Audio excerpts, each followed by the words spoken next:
Pues muchas gracias a todos y a todas por acercaros a pasar esta tarde aquí juntas. Gracias a Marian y gracias a la gente de Agrovidar por invitarnos a participar de estas jornadas tan interesantes. Y bueno, sí que me vais a permitir un poco, antes de entrar en harina de lo que es el diseño hidrológico en línea clave, de dar un poquito de vueltas. Vamos a empezar desde una perspectiva igual un poquito más global de cuáles son las problemáticas a las que nos enfrentamos y con el motivo de que eso nos va a dar un poco más de perspectiva de por qué utilizar este tipo de técnicas y de tecnologías como la que vamos a hablar esta tarde.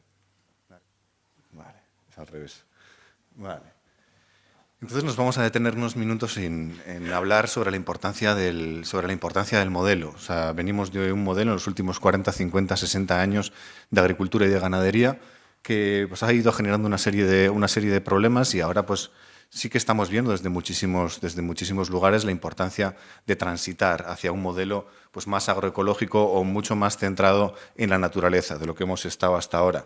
Porque últimamente, y está en boca de todos, y sobre todo si nos fijamos un poco al tiempo, a lo que nos estamos encontrando, pues el problema del cambio climático es uno de los problemas más grandes en los que nos vamos a enfrentar en los próximos años y tenemos que ver que este problema...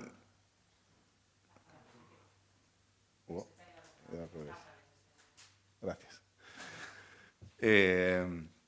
Pues que es un problema realmente muy complejo, ¿no? Porque cuando estamos hablando de cambio climático tenemos que ver también qué es lo que está originando todo este problema del cambio climático. Y para hablar de todo esto, pues inevitablemente tenemos que hablar también de otro problema muy grande que prácticamente no tiene repercusión en los medios de comunicación y que es todo lo relacionado con el agotamiento de los combustibles fósiles. Nos encontramos en un punto que muchos definen como el peak oil o el cenit de la producción de combustibles fósiles a nivel mundial, y eso lo que significa no es que se vaya a acabar las reservas de petróleo disponible, sino que ya hemos superado la época del petróleo barato, y eso va a tener repercusiones muy importantes, porque existen estudios que nos dicen que aproximadamente para producir 2 calorías de alimento estamos utilizando unas 10 calorías de combustibles fósiles. Por lo tanto, si todo nuestro sistema de producción de alimentos depende de una manera tan sumamente directa de los combustibles fósiles, pues nos vamos a encontrar en un problema. Ya no solo en cuanto a la producción, si tenemos en cuenta también cómo es la logística y cómo es la distribución de todos los alimentos que estamos ingiriendo y cómo los estamos produciendo en base a maquinaria pesada, etcétera, pues esto nos hace suponer que en algún momento a lo largo de esta década nos vamos a enfrentar a unos problemas importantes en cuanto a suministro de combustibles fósiles. Y por lo tanto, tenemos que darnos cuenta de que realmente estas son las dos caras de una misma moneda. Por un lado, cambio climático, por otro lado, agotamiento de combustibles fósiles y cómo están relacionados el uno con el otro. El consumo de todos estos combustibles fósiles a lo largo del siglo XX, toda esa emisión de gases de efecto invernadero en forma de CO2 sobre todo, lo que está originando es este problema de cambio climático. Y por lo tanto, una de las principales cosas que tendremos que hacer será disminuir nuestra dependencia de los combustibles fósiles. Y de esta forma pues vamos a poder combatir el cambio climático. ¿Y cómo lo vamos a poder ver? Pues es lo que vamos a ver un poco a lo largo de esta tarde. Recordemos, ¿no?, lo que comentaba antes, esta relación directa entre la producción de alimentos o la agricultura y la ganadería con las emisiones de CO2 a la atmósfera. Es una relación directa y es una relación muy importante. Existen bastantes debates en cuanto a cuánto es el CO2 emitido por la agricultura y por la ganadería, si tenemos en cuenta todo el ciclo de vida realmente de los productos, pero esa cantidad en cualquiera de los casos es muy alta. ¿Esto qué significa? Pues que tenemos que ir transitando hacia modelos de agricultura y de ganadería que sean mucho menos dependientes de los combustibles fósiles y, por lo tanto, que tengan menor emisiones en CO2. Y sin ninguna duda, pues bueno, esto es como una consecuencia del modelo imperante en los últimos 40, 50, 60 años que comentábamos antes, ¿no? Una agricultura y una ganadería industrializada, muy dependiente de los combustibles fósiles, basada sobre todo en la producción en torno a monocultivos, y eso tiene unos impactos muy potentes, ¿no? Pues imágenes de este tipo, maquinaria pesada, grandes consumos de energía, de combustibles fósiles, pero que no nos quedamos solo ahí con los problemas que origina este modelo de producción, ¿no?, sino que vemos que también en muchos casos nos encontramos pues, con graves problemas en lo que respecta a la erosión, graves problemas en cuanto a la contaminación, graves problemas también respecto a, a la pérdida de biodiversidad. Estamos trabajando en sistemas productivos muy simplificados, excesivamente simplificados. Recordemos que la naturaleza es muy compleja y que, por lo tanto, pues, debemos de ir transitando hacia modelos que sean mucho más diversificados y, por lo tanto, mucho más complejos. También está llevando, pues, dentro de un modelo en lo que lo único que prima es la cantidad en lo que se produce, pues, al cierre de muchas explotaciones y sobre todo de explotaciones familiares. Cada vez la tierra se está concentrando en menos manos y pequeñas explotaciones se están viendo obligadas a cerrar, porque la única lógica que tiene este sistema es de conseguir más tierras para conseguir más producciones a un precio más bajo, con lo cual pues, eliminamos a muchos productores dentro de esta ecuación. Los alimentos que se están produciendo en muchos casos también son de una calidad nutricional bastante baja, con lo cual eso tiene unas repercusiones bastante fuertes en nuestra salud, en la salud humana, etc. Bueno, pues todo este montón de problemas que estábamos comentando. ¿Soluciones? Pues existen soluciones. O sea, técnicamente tenemos conocimiento más que de sobra en estos momentos para hacer frente a todos estos retos. Lógicamente, este cambio no puede ser de hoy para mañana. Entonces, lo más sensato quizás sea hacernos planteamientos en forma de transiciones. Estamos en este punto de una enorme dependencia de los combustibles fósiles. ¿Cómo podemos ir transitando hacia modelos más agroecológicos o modelos más respetuosos con la naturaleza y con los seres humanos? Y para eso, pues, tenemos que tratar de pensar desde una lógica diferente a la lógica en la que hemos venido pensando hasta ahora. La lógica actual solo importa el capital, solo importa el valor económico de las cosas. Y tenemos que ir hacia modelos, ¿no? Ya nos hablaba el informe Brundtland en los años 80 de desarrollo sostenible. Ese desarrollo que conjuga o que de alguna forma es como una silla de 3 patas, en la que las 3 patas tienen que tener el mismo nivel. Estaríamos hablando de la importancia de lo social, de la importancia de lo medioambiental y, por supuesto, también de la importancia de lo económico. Hasta ahora solo nos hemos fijado en lo económico y un montón de problemas asociados al modelo de producción no los hemos tenido en cuenta. Es lo que los economistas hablan o denominan como externalidades. Todas esas externalidades no se tienen en cuenta a la hora de poner el precio de los productos. Entonces, pensamos que es necesario transitar a un modelo en el que tengamos en cuenta estas 3 patas para que la silla se pueda sostener. ¿Sobre qué principios se basa todos estos modelos en los que estamos trabajando? Pues básicamente es el cierre de ciclos. Actualmente, uno de los ciclos más importantes dentro de la naturaleza, que es el ciclo del carbono, está roto completamente.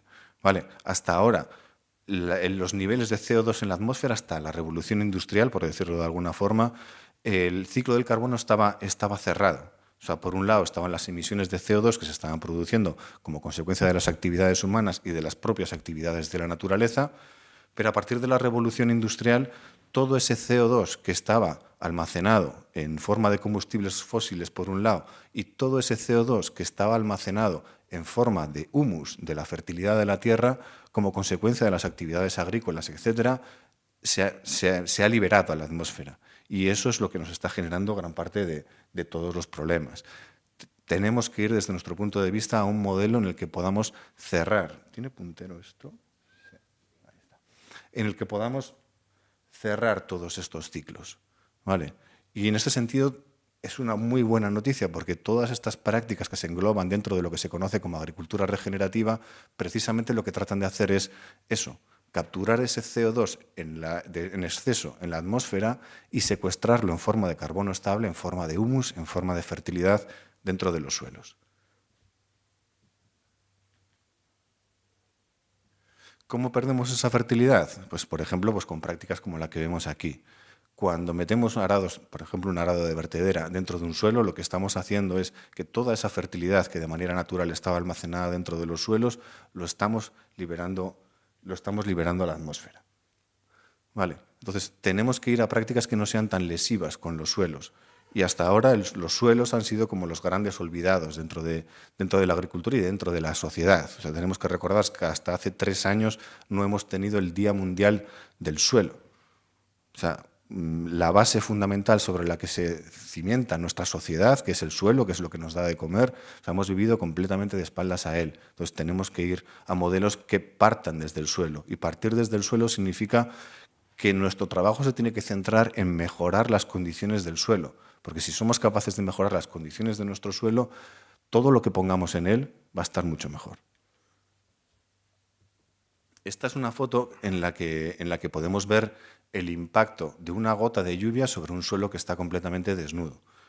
Es muy habitual en determinadas épocas del año y en algunos casos durante todo el año ver suelos agrícolas que están sin ningún tipo de cubierta, y esto tiene un impacto terrible en cuanto a la erosión. Si esto es el impacto que genera una sola gota, nos podemos imaginar cuál es el impacto que tiene una lluvia torrencial sobre un suelo que está completamente desnudo, que es lo que podemos ver en experimentos sencillos como este, ¿no?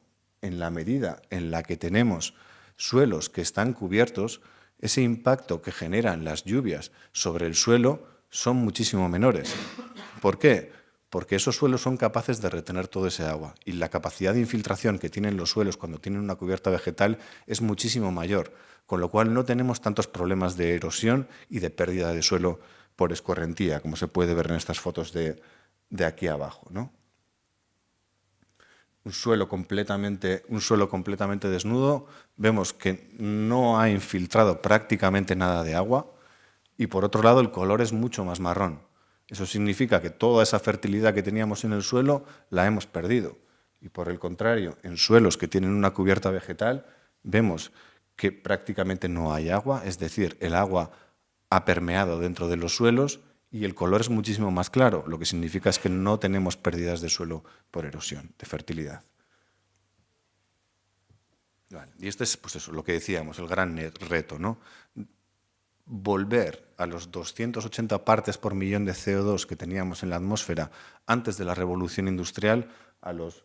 Yo es que cada vez que pongo esta presentación se me queda ya corto porque cada mes va incrementando el contenido de CO2. Actualmente, ayer vi una última noticia que el instituto, bueno, en Hawái, que es donde están haciendo las mediciones de CO2 en las últimas décadas, estamos ya en torno a los 414 partes por millón. Estamos creciendo aproximadamente unas 2-3 partes por millón de CO2 anual, lo que es una auténtica barbaridad. Y más cuando nos hemos comprometido y hemos firmado pues, el protocolo de París, etcétera, de ir hacia una reducción fuerte de CO2, y vemos que la tendencia es exactamente la contraria. Estamos creciendo en nuestras emisiones de CO2 y cada vez a una velocidad muchísimo mayor. ¿Cómo podemos absorber tanto CO2? Pues seguro que cuando escuchamos hablar los problemas relacionados con el cambio climático, pues enseguida aparecen pues, grandes tecnologías, ¿no? Lo que se conoce como estrategias de geoingeniería para el secuestro y captura de carbono. Soluciones que desde nuestro punto de vista son tecnooptimistas, es decir, están un poquito alejadas de la realidad, tecnologías de una inversión económica enorme, con una eficacia que todavía no está probada, y va a ser bastante difícil poder capturar todo ese exceso de CO2 por medio de geoingeniería, cuando tenemos en la naturaleza, o sea, tenemos en nuestro planeta algo maravilloso que es la biología. O sea, la naturaleza lleva 4.500 millones de años sobre este planeta y es el mejor banco de pruebas y error para saber cuáles son las tecnologías que funcionan y cuáles no. Nosotros no llevamos tanto tiempo investigando cuáles son las mejores tecnologías. Y la biología lo hace por medio de un proceso muy sencillo que es la fotosíntesis, y muy complejo a la vez.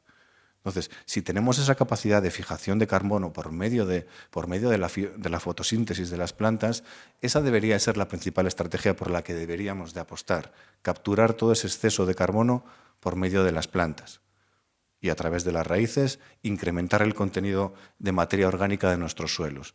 Cuando vemos un suelo oscuro, cuando vemos un suelo negro, lo que estamos viendo ahí son suelos con altos contenidos en humus.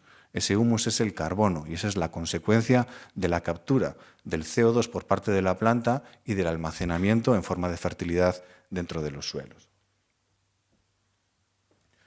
Y esto no lo digo yo, esto lo dice Ratan Lal, que posiblemente sea pues, la persona que más sepa de suelos en este planeta, que simplemente con incrementar un 2% el contenido de materia orgánica de todos los suelos agrícolas del planeta, acabaríamos con el problema del cambio climático en 1 o 2 generaciones, es decir, 30, 50 años aproximadamente. O sea, que el conocimiento ya lo tenemos. O sea, ahora de lo que se trata es de ser un poco valientes y apostar un poco en esta dirección. Y no quería olvidarme de todo del proyecto que se está lanzando a través del Ministerio de Agricultura francés, un proyecto que se llama 4x1000, en el que Francia se compromete a incrementar el contenido de carbono de sus suelos en un 4x1000 cada año, como forma de compensar sus emisiones de CO2. Recientemente han publicado el borrador de lucha contra el cambio climático en el Estado español y yo me lleva una gran tristeza al ver que los suelos prácticamente no se contemplaban dentro de ese borrador. Espero que alguien en el Ministerio le llegue un poco toda esta información, porque es que no estamos hablando de nada nuevo, es algo que se sabe desde hace muchísimos años, y haya una apuesta decidida por una transición hacia modelos agroecológicos que fijan carbono en los suelos y que luchan contra el cambio climático. Bueno, ¿cómo se hace? Pues, por ejemplo, a través de las praderas. Después de los océanos, los pobres de ellos que están bastante machacados y que es el sumidero natural de carbono, pero claro, todo ese exceso de carbono está generando una acidificación en el mar y como consecuencia de ello afecta a los ciclos de carbono dentro del mar y se están destruyendo las barreras de coral, por ejemplo. Entonces lo único que nos queda es los suelos y después del mar los ecosistemas de mayor capacidad de fijación de carbono en los suelos son las praderas. Por lo tanto, si somos capaces de desarrollar una agricultura que tenga cubiertas vegetales y esas cubiertas vegetales sean perennes en formas de praderas, estamos consiguiendo luchar de una manera muy efectiva contra el cambio climático.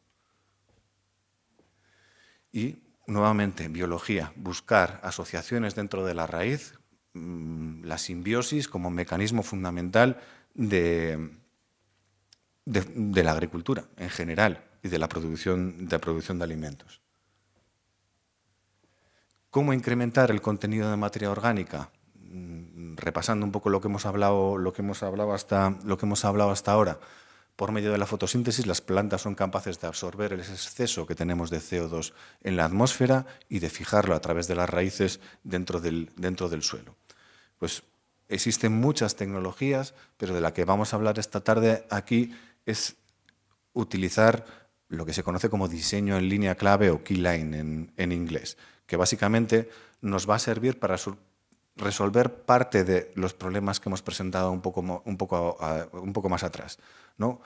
El agua, cuando corre de manera libre por las parcelas que están en suelos desnudos, lo que hace es generar grandes problemas de erosión. Y lo que vamos a hacer por medio de la tecnología de línea clave es ralentizar el agua, el movimiento del agua en las parcelas, para que de esa manera se pueda infiltrar. Y al infiltrarse ese agua dentro de las parcelas, vamos a permitir que toda esa microbiología que se encuentra en el subsuelo, que se encuentra dentro del suelo, pueda tener unas condiciones adecuadas para ayudar a las plantas en ese proceso de transformación del CO2 atmosférico en carbono en forma de humus, de fertilidad dentro del suelo. Eso, básicamente, ralentizar el movimiento de agua dentro de las parcelas. Vale. Metiéndonos con esto del diseño hidrológico, del diseño en línea clave,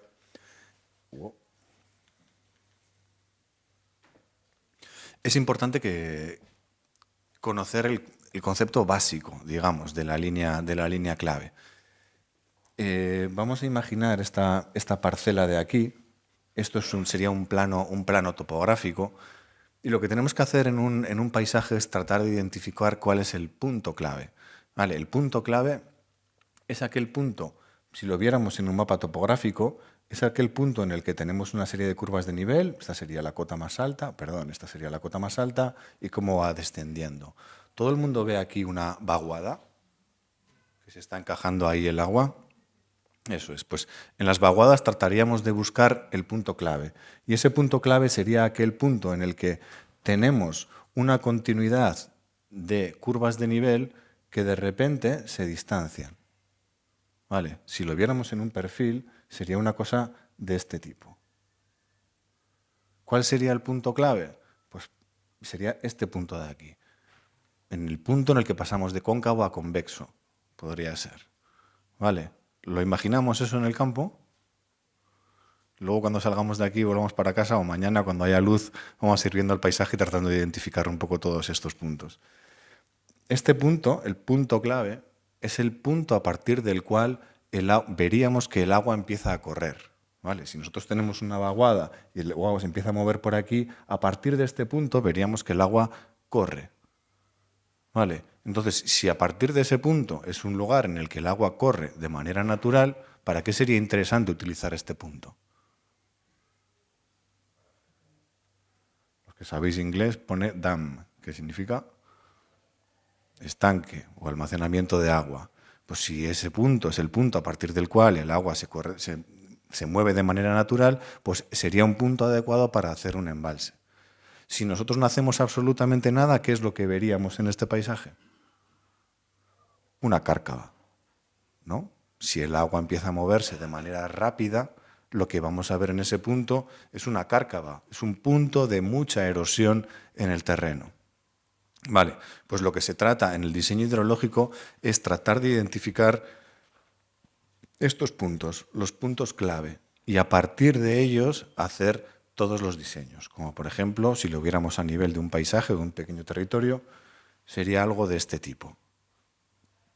Aquí vemos, ¿no? Como tenemos una ladera primaria, de este punto más alto va bajando hacia aquí, y como tenemos aquí una ladera, una vertiente, ladera, vertiente, ladera.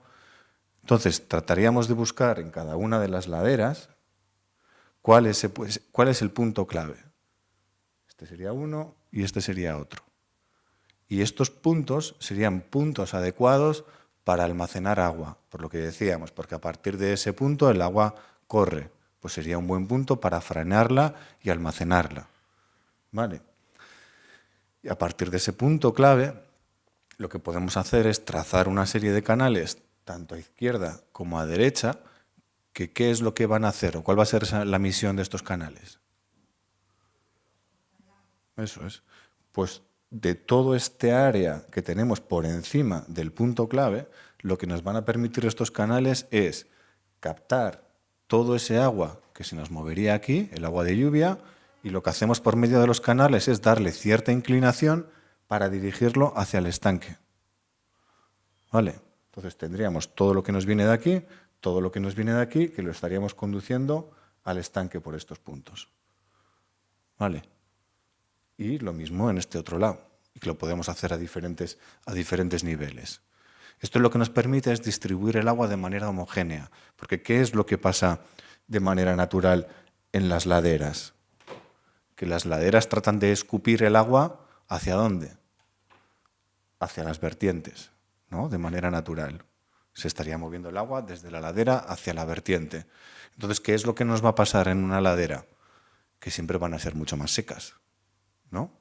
Si está escupiendo agua hacia las vertientes, ¿y qué es lo que nos va a pasar en las vertientes? Pues que van a ser mucho más húmedas porque van a retener el agua. Y eso cuando vemos un paisaje enseguida lo vemos, ¿no? Como en las vertientes, pues nos aparece un montón de vegetación de ribera, por ejemplo. ¿Vale? Y cuando nos llega la temporada seca, ¿qué es lo que se va a secar primero? Pues la ladera. Sí. Entonces, claro, en un paisaje de manera natural, pues vamos a tener desequilibrios entre zonas. ¿Qué es lo que pretendemos hacer por medio del diseño en línea clave? Pues que eso sea mucho más homogéneo a lo largo de todo el territorio, a lo largo de todo el terreno, viéndolo desde un punto de vista mucho más pequeño. Porque haciendo un control de este tipo, lo que podemos hacer luego es, una vez que hemos captado todo esto que tenemos en la parte de arriba, almacenamos ese agua para los momentos en los que necesitemos regar, y de la parte de abajo del estanque poder sacar una canalización que nos permita regar de manera homogénea todo lo que está por debajo. Sí. Entonces, de esa manera conseguimos un reparto mucho más homogéneo del agua en toda la parcela. Aquí lo estamos viendo a una escala un poco grande, a una escala de territorio, pero todo lo que funciona en lo grande también funciona en lo pequeño. O sea, nosotros hemos diseñado fincas de 100 hectáreas, pero también hemos diseñado fincas de 2.000 metros cuadrados. O sea, y los principios son exactamente lo mismo. Si entendemos cómo se mueve el agua en un paisaje, Pues ahora lo que se trata es de utilizarlo o de hacerlo a favor de la naturaleza, ¿vale? A favor de lo que necesitan los ecosistemas naturales. Vale, y esto entonces lo que nos permite es tener un paisaje mucho más homogéneo y hacer una gestión hidrológica de la parcela mucho más homogénea, de tal manera que todas las zonas van a recibir más o menos la misma cantidad de agua. Vale. El agua, cuando se mueve de manera libre y de manera rápida encima de un suelo, nos genera problemas. Lo que se trata aquí es de parar el agua, de frenar el agua y de hacer que se mueva de manera mucho más lenta por la parcela. Ahí no nos va a generar ningún problema. Cuando se mueve rápido nos genera escorrentías. Si el agua se mueve de manera mucho más lenta, se va a poder infiltrar. Y lo que buscamos realmente es incrementar el contenido de agua de los mantos freáticos y almacenarla para los momentos en los que tengamos más dificultades con el agua o los momentos en los que tengamos sequía. Vale, y para eso, pues bueno, pues dentro de todo este diseño hidrológico pues existen diferentes tecnologías, ¿no? Desde diseñar agroecosistemas bajo estos patrones, que luego vamos a ver una serie de ejemplos o de diseños de cómo implementar todo esto del diseño hidrológico, en el que tengamos en cuenta todo esto, ¿vale? Puntos de almacenamiento de agua que además van a estar en la parte de arriba, y el estar en la parte de arriba nos va a dar una presión suficiente como para poder hacer riegos por gravedad.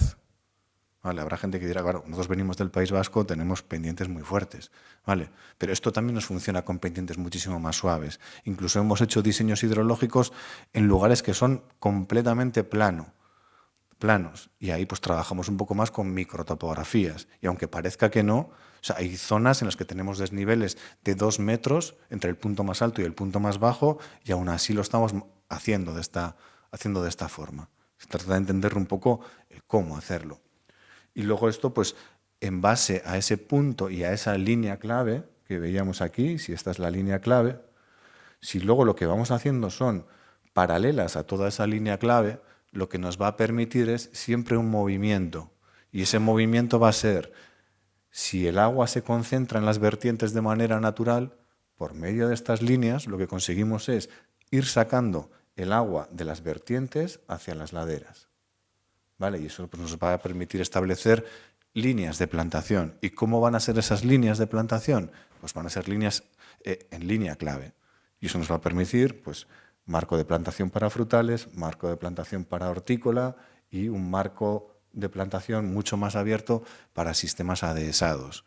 O sea, nosotros nos gusta y en la medida de lo posible pues diseñamos sistemas que sean muy diversos, a poder ser agrosilvopastoriles, que son nuestros modelos tradicionales, los modelos de toda la vida, que lo que buscan es una integralidad entre la producción agrícola, la producción frutícola y la ganadería. ¿Por qué? Pues porque la ganadería es la que nos permite cerrar un montón de ciclos. La ganadería nos permite cerrar los ciclos, sobre todo de fertilidad. ¿Vale?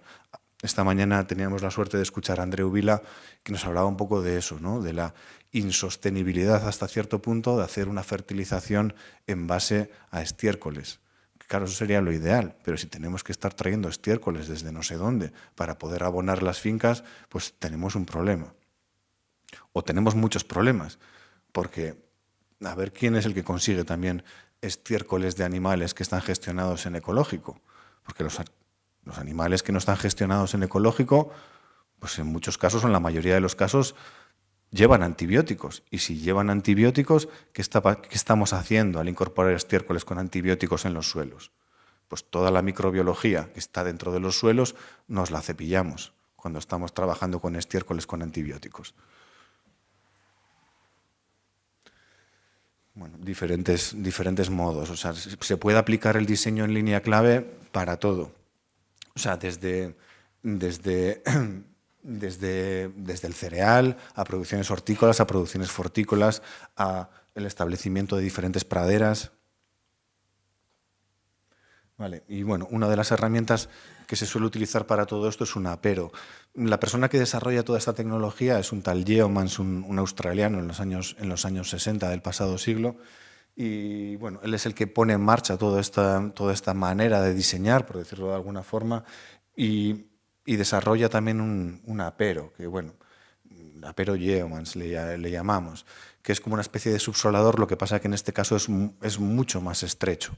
Lo que conseguimos por medio de este subsolador es meterlo dentro de la tierra y abrir como pequeños canales muy estrechos para que el agua se pueda ir infiltrando dentro de esos canales y el agua pueda moverse de manera lenta por todos esos canales y darle tiempo a la microbiología y a la biología y a las plantas a poder hacer un aprovechamiento mucho mayor de ese agua que se está moviendo. Tengo alguna foto por aquí. Este sería el efecto de este apero. Aquí en la parte de arriba vemos que es muy estrechito y en esta parte de abajo pues es como una bota, ¿no? Entonces, pues este sería cómo regenerar por medio de este tipo de aperos un suelo que está completamente degradado en un proceso diferente a lo largo de varios años, ¿vale? En este caso es de 4 años. ¿Qué es lo que se hace? Pues cada año se va a una profundidad cada vez mayor y que sea todo el sistema radicular de las plantas quienes nos descompacten todo este suelo y generen las condiciones apropiadas en este suelo, ¿vale? De tal manera que cuando llueve y nos viene el agua, pues se vaya infiltrando por todos estos canales. Y con esa misma idea, con esa inclinación para que el agua se mueva desde las vertientes hacia las laderas.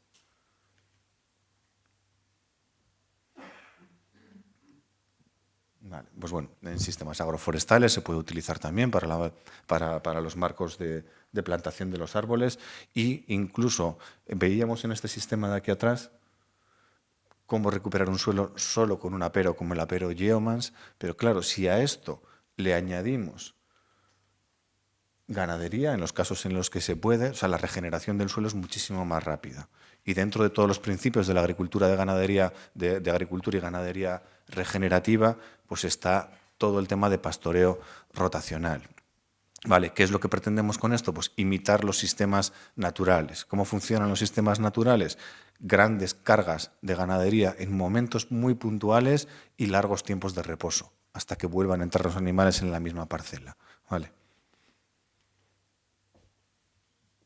Bueno, lo mismo, se puede aplicar en praderas, en siembra directa,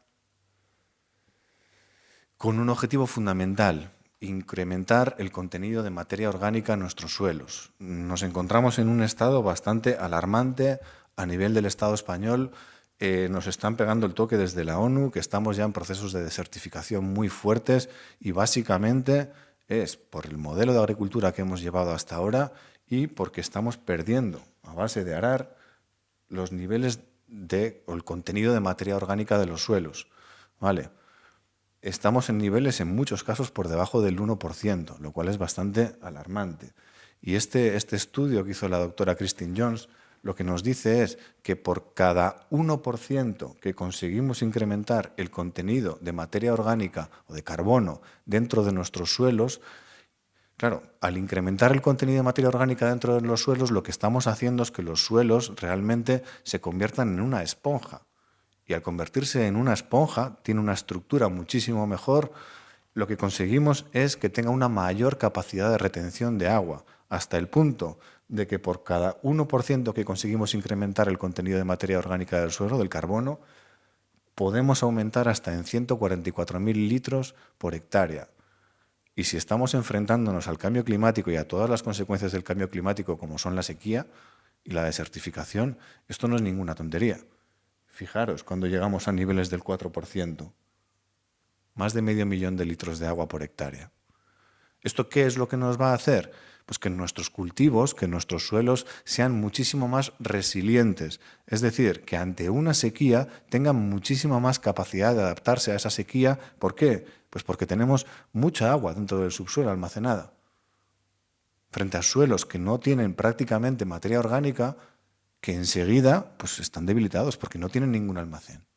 ¿Vale? Entonces es una de las claves, aumentar el contenido de materia orgánica. Y conseguimos muchas cosas. Conseguimos mejorar las condiciones de la microbiología del suelo, conseguimos incrementar la capacidad de almacenamiento de agua de los suelos y tercero, conseguimos una herramienta muy importante en la lucha contra el cambio climático. Es una de las principales herramientas de mitigación que tenemos ahora mismo. Son los suelos agrícolas bien manejados. tenemos 15 minutillos, 10, 15. Vale. Vale, pues queríamos terminar viendo una serie de ejemplos de algunos proyectos en los que estamos trabajando. Este es un diseño en Navarra. Esta es una zona que tenía una pendiente muy fuerte y por encima de este punto, pues bueno, teníamos una cuenca, una microcuenca de aproximadamente, no sé si eran 40, 50 hectáreas aproximadamente. Claro, imaginaos 50 hectáreas la capacidad de almacenamiento de agua que pueden tener. Entonces, todo esto que estaba en la parte superior generaba unos problemas enormes en esta vivienda. Entonces, la historia era hacer un diseño hidrológico para evitar todos esos problemas en la vivienda y todos los problemas de erosión que tenía en todo este terreno. Este terreno que está aquí abajo, si no recuerdo mal, eran unas 20 hectáreas. Entonces, objetivo número 1, parar toda esa escorrentía de agua, todo ese movimiento de agua. Para ello, punto clave, estanque y brazos o unos canales que nos permitan captar todo ese agua y almacenarlo para utilizarlo en los momentos en los que haya necesidades. Y a partir de ahí, pues hacer todo el diseño. Pero no solo diseño en línea clave en cuanto a estos elementos de captación y redireccionamiento de las aguas, sino que estos caminos que están dirigidos por aquí, o sea, que están por aquí, también están diseñados en cuanto a la línea clave. ¿Eso qué es lo que nos permite? Pues que el agua que caiga en esta zona directamente pueda ser gestionada a través del propio camino. El camino como un canal para redirigir esas aguas y que no nos generen problemas. Y además conseguimos otro efecto, que es que esos caminos no van a estar sometidos a la erosión del agua. Por lo tanto, el mantenimiento de esos caminos va a ser mucho menor, ¿vale? Y nos van a durar mucho más tiempo. A partir de ese punto clave, pues establecer las diferentes zonas. Zona de producción frutícola, claro, estos canales son en tierra. ¿Eso qué significa? Pues que el agua que llegue ahí va a ir dirigiéndose poco a poco hacia el estanque, pero también se va a infiltrar por debajo de la tierra. ¿Eso qué nos va a permitir? Pues tener una zona con una humedad importante, en este caso adecuada para el establecimiento en estos marcos de plantación de una producción frutícola. A partir de ahí, canal de riego por la parte de abajo para establecer una zona de producción hortícola en línea clave también. Y aquí abajo, pues bueno, una zona más adhesada, o lo que nosotros llamamos bosque comestible, que el bosque comestible sería tratar de imitar los 7 estratos que tienen los bosques de manera natural, pero en este caso con especies que sean comestibles o que se pueden utilizar por los seres humanos, como aromáticas, medicinales, etc. Todo el establecimiento de árboles, también siguiendo la línea clave. Y bueno, y cómo quedaría el diseño final. Vale, este es un diseño en Orendain, que está en Guipúzcoa. Esta es una parcela bastante complicada, es pequeñita, son 3 hectáreas, pero con unas pendientes de un 30-40% aproximadamente en Guipúzcoa. Claro, si yo os digo que nosotros tenemos un problema de exceso de agua, alguno me va a mirar hasta mal, pero es verdad. Aquí llueve 1.400 milímetros al año. El agua es un problema, y más cuando vives en un embudo. O sea, esto está dentro de un embudo, todo un sistema gigantesco en el que todo ese agua se canaliza por ahí. Entonces, claro, aquí los problemas es que no se puede hacer agricultura, porque es que los suelos están prácticamente encharcados pues, durante el 60% del año.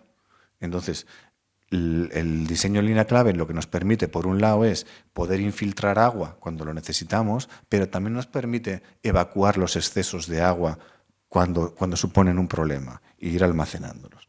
Entonces, pues aquí lo mismo. En este caso, un diseño en la parte de arriba que nos permita controlar todas las aguas que nos vienen de esa parte de arriba y después ir estableciendo zonas. Toda esta zona es una zona de producción hortícola, esta zona es frutícola, bosque comestible, todo esto de aquí. Esto es una zona pastoreable con animales y luego una zona de producción extensiva. Claro, esto es un modelo muy diversificado. Yo entiendo que hay mucha gente que pues, le resulte como un poco idílico. Esta es una persona que lleva dedicándose a esta actividad 3-4 años y bueno, su idea era volver a la idea tradicional, digamos, del baserri, ¿no? Del caserío como modelo agrosilvopastoril, recogiendo nuestra herencia del pasado. Tenemos una herencia cultural impresionante que tenemos que recuperar de alguna manera, pero introduciendo pues, nuevas tecnologías sostenibles del siglo XXI. Pues bueno, este es el momento de establecimiento. Fijaros la pendiente que hay aquí. Entonces, en este caso hubo que hacer una intervención bastante fuerte de aterrazamiento de toda esta zona de bancales. Ahora mismo esta zona son bancales de producción hortícola y en línea clave. ¿Eso qué significa? Pues que todas las aguas se están moviendo por canales que están aquí hacia toda esta zona. ¿Vale? Aquí tenemos un estanque y se moverían todo por aquí. ¿Vale? Para irrigar de una manera natural toda esta zona. ¿Qué es lo que nos permite esto? Pues que toda esta zona de bancales esté seca la mayor parte del tiempo. ¿Vale? Otra vista diferente mientras estábamos haciendo la obra y ya regenerando un poco todo lo que son todos los suelos. Y zona de producción hortícola, pero todos esos taludes, pues utilizarlos también de una manera productiva. Ahora mismo lo que están haciendo es introducir mimbre en toda esta zona de canal que viene por aquí y a partir de ahí, pues plantas que se puedan establecer desde la parte de arriba y cubrir todas esas zonas. Vale. Nos vamos al otro extremo. Ahora nos venimos a Burgos, una zona de 400 milímetros de precipitación. En este caso la finca son 9 hectáreas. Hasta ahora ha sido cereal en convencional. Y lo que hemos propuesto aquí es un diseño hidrológico bastante potente, porque también es una zona que tenía bastantes pendientes, y en este caso el objetivo es todo lo contrario, es captar la mayor cantidad de agua por medio de los estanques, reconducirla y a partir de ahí hacer riego. Y aquí esto sería un sistema de agroforestería en el que todos estos marcos de plantación son almendros en línea clave, de momento sería agroforestería y con el tiempo nos gustaría que, claro, esto es un productor convencional que está haciendo una transición hacia un modelo agroecológico, todo lo que se está haciendo ahí ya es en ecológico o en manejo ecológico y el siguiente paso sería meter ovejas para además de tener los almendros, poder cultivar cereal también en las calles y en determinados momentos del año, una vez quitado el cultivo, meter animales para cerrar el ciclo de fertilización dentro del proyecto. De lo que era un modelo de producción de cereal convencional a darle una vuelta. Conlleva un tiempo de aprendizaje y de manejo, pero claro, ir a modelos más diversificados lo que significa también es tener una mayor diversidad en lo económico y de cuánto producen 9 hectáreas de cereal a cuánto produce cereal más almendros más ganadería en este caso. Bueno, pues un poco imágenes de los trabajos y de la plantación de los almendros. Zona de estanques y bueno, una pequeña perspectiva de cómo se ven pues, todas las líneas, ¿no? El objetivo es que el agua que vaya cayendo ahí se vaya moviendo pues, por todos los canales que están establecidos y debajo los almendros, para que de esa manera, de una manera natural y por gravedad, pueda regar todos los almendros.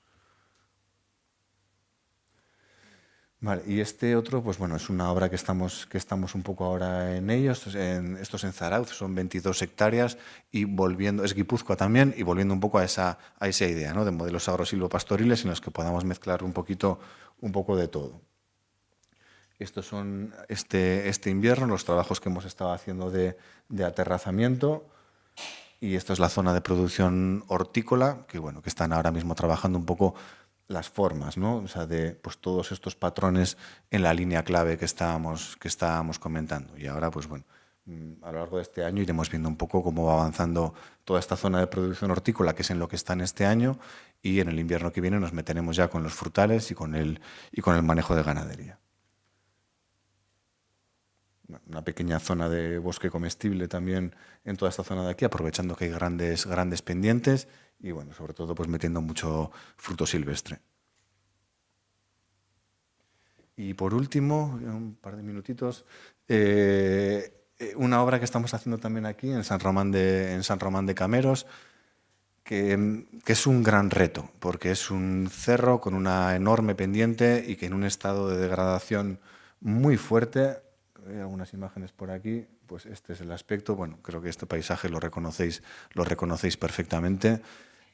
Suelos completamente abandonados, sin ningún tipo de cubierta vegetal, sobrepastoreados, los animales andan de cualquier manera por allá. Consecuencia de todo esto, pues unos problemas de erosión brutal, de pérdidas de suelo brutales. Pues bueno, el objetivo de este proyecto, con la gente de Siempre Viva que están allá en San Román de Cameros, se trata de recuperar todo este paisaje y poco a poco ir haciendo intervenciones de línea clave que nos permitan frenar las aguas en escorrentía, y a partir de ahí plantación de diferentes estratos vegetales y con el tiempo el poder meter ganadería, pero de una forma controlada. Lo que os comentaba un poco de todo este pastoreo rotacional dirigido, que lo que nos permita es la regeneración de una manera rápida de todo este ecosistema que se encuentra pues en este estado. Pues muchas gracias.